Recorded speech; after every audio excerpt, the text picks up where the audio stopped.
Bonjour à tous et bienvenue dans ce nouvel épisode de ma chaîne YouTube. Aujourd'hui, à votre demande, je vais répondre à 2 ou 3 questions qui reviennent pratiquement quotidiennement. Vous n'arrêtez pas de m'envoyer des questions type: est-ce que le MLM est une arnaque? Où est l'arnaque dans le MLM? Est-ce que le MLM est banni par la religion?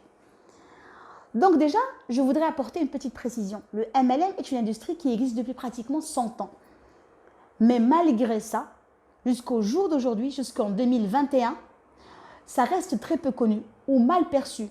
Car comme vous le savez, dans toutes les industries, dans toutes les régions, dans tous les pays, dans toutes les religions, les scandales font plus de bruit que les réussites. Et justement, l'un des scandales qui ont fait éclater ou qui ont fait le buzz dans le MLM, c'est bien le pyramidal. Beaucoup de sociétés se prétendent être des sociétés de MLM. Or, c'est des types pyramides de Ponzi. Comment différencier entre ces deux, je ne dirais pas sociétés, entre ces deux concepts? Alors, le MLM, lorsqu'on vous le présente, on vous présente une opportunité qui présente aussi un produit qui va apporter une solution au client. Du coup, il y a le ratio gagnant-gagnant. Le client est gagnant, le distributeur ou l'ambassadeur de la marque est gagnant, la société est gagnant. Tout le monde est gagnant dans ce processus.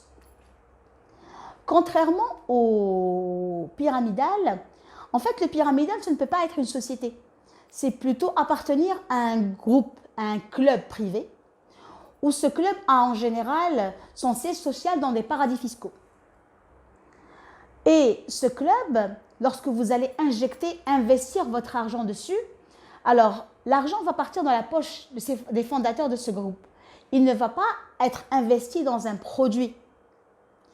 Imaginez que vous êtes la dernière personne qui va être recrutée au sein d'une société.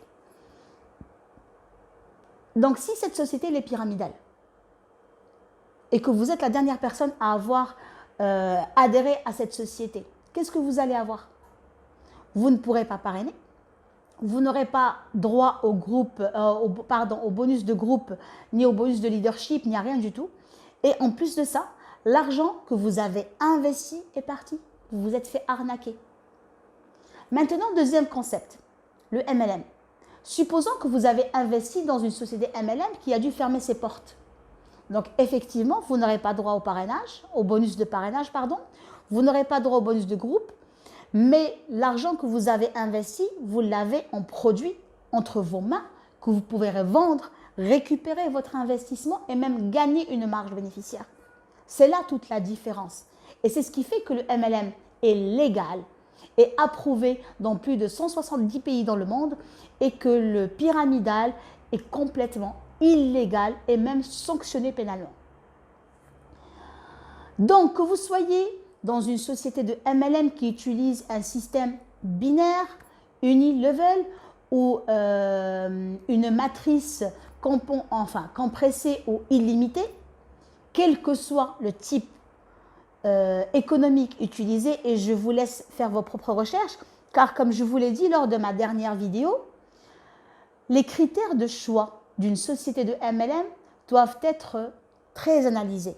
Pourquoi? Car lorsque nous adhérons à cette société, que ce soit pour un complément de revenu ou un revenu principal, nous en faisons, grâce à ça, un outil pour avoir un plan B, une sécurité sociale, pour garantir l'avenir de nos enfants.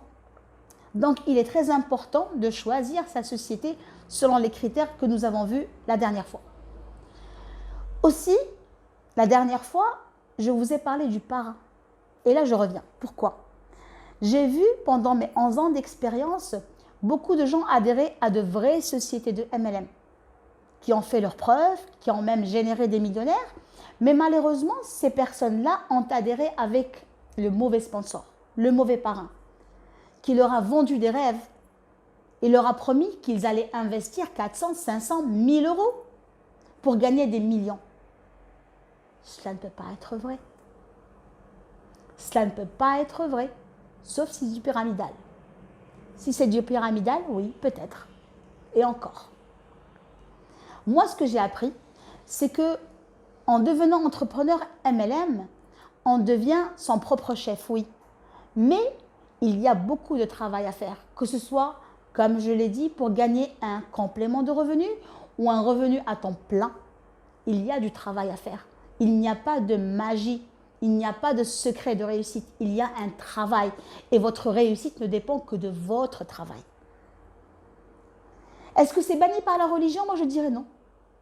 En mon âme et conscience, je dirais non. Parce que moi, je sais que arriver où j'en suis, c'est le fruit de beaucoup de travail, beaucoup de sacrifices. Et par rapport au MLM, ce qui est intelligent de la part surtout des sociétés qui utilisent ces nouveaux systèmes de compensation, c'est que lorsque vous parrainez quelqu'un, que vous lui faites la promesse de le faire gagner de l'argent, s'il ne gagne pas d'argent, vous ne gagnez pas d'argent. C'est ça ce qui est intéressant.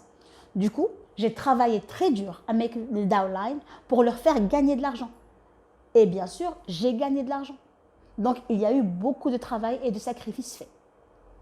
Voilà. Donc, en gros, en conclusion, je vais vous laisser en bas des sites pour vérifier si votre société figure bien dans les sociétés autorisées, si c'est des sociétés MLM.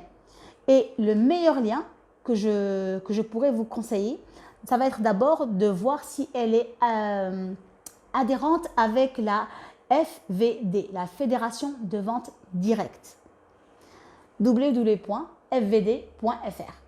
Et je vous montrerai aussi d'autres sites qui sont des sources très fiables pour voir si la compagnie ou l'opportunité qu'on vous a présentée, elle est bien une société de MLM ou si c'est une société pyramidale. Voilà, j'espère que j'ai répondu à la plupart de vos questions.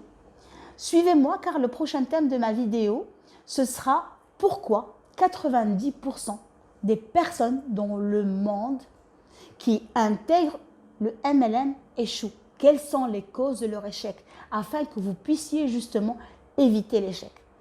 Donc moi je vous dis à très bientôt, excellente journée et surtout portez-vous bien. Ciao ciao.